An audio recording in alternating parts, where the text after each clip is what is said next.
aawitin. Meron po munang babasahin na salita ng Panginoon na sila Mama at Papa. Amen! Ito po matatagpuan natin sa Psalms chapter 23, no? Yung kapahingahan po ay nasa Panginoon. Salmo 23, versikulo 1 hanggang 6. Ang Panginoon ang ating pastor, hindi ako magkukulang ng anuman.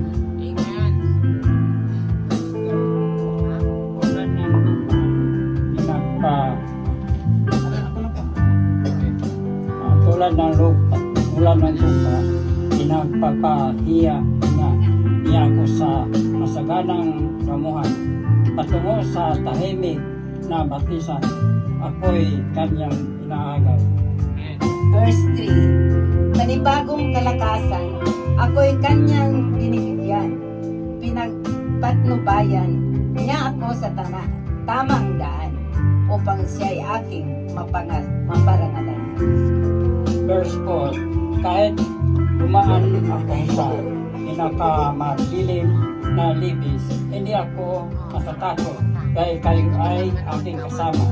Ang dalang niyong pamalo ang sa akin ay mag-iingat.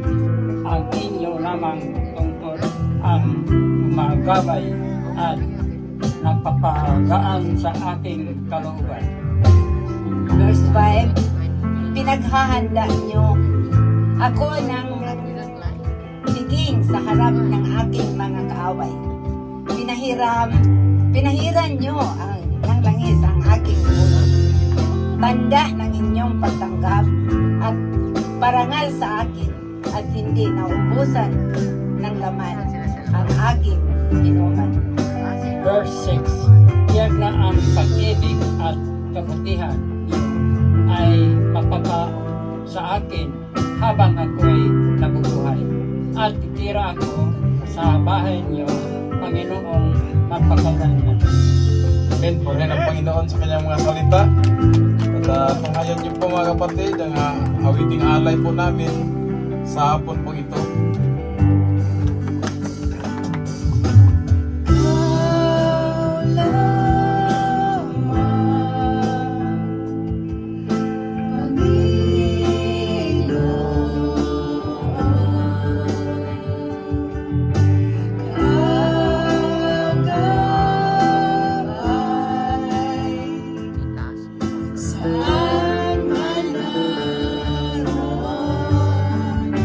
Sulit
bagyo man kauban ka, amang hari ka labas sa tanan. Kanunay ikaw ang akong Diyos, sumuhang pagpanang balon. Kung may bagyo man kauban ka, amang hari ka labas sa tanan. Kanunay ikaw ang akong Diyos, kumuhang pagpanang mga balon.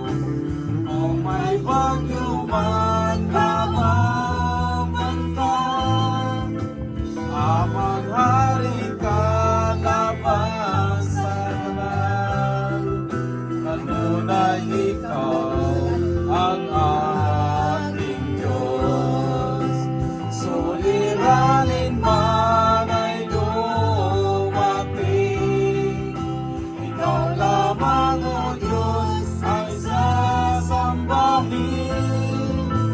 Panginoon ko, sa iyo lamang mananatili kailan pa man.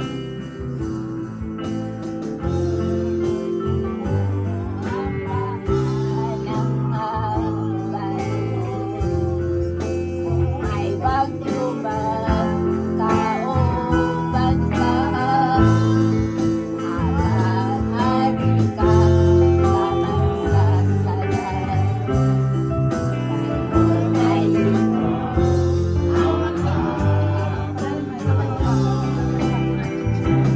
ang pagpanang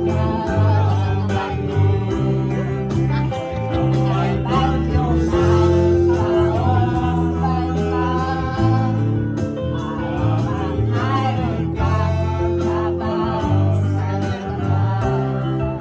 Kanunay ikaw ang akong Diyos, kanunay ikaw ang akong Diyos, kanunay ikaw ang akong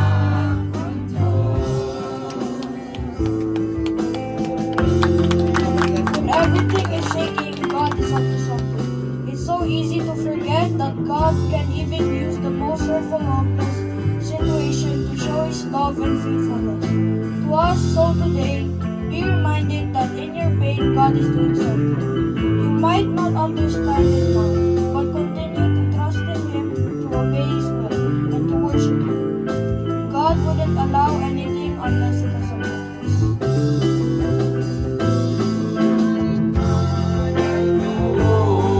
dumating. Ikaw lamang, O Diyos, ang sasambahin. Panginoon ko, sa iyo